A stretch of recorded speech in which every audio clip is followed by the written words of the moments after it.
دختر چطورید آقا؟ اسپری آب چیه؟ بچه‌ها ببینید وقتی که پوست آب خودش از دست میده زبر و کدر میشه.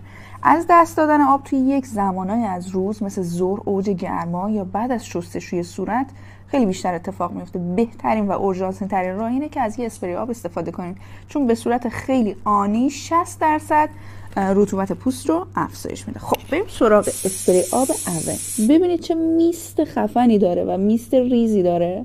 من روی آینه تست کردم که شما ببینید. من اسپری آب اون رو با اسپری آب ویشی مقایسه کردم.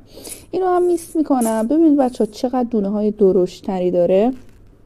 از بین تمام اسپری آب هایی که من تست کردم بهترینش به جرئت میتونم بگم اون بوده، چون که خیلی فوری و سریع حس لطافت و نرمی به پوستم میده. بچه این اسپری برای کسایی که خارش و قرمزی و التهاب دارن پوستشون یا در معرض آفتاب و آفتاب سوختگی هستن بسیار بسیار عالیه و توصیه میکنم.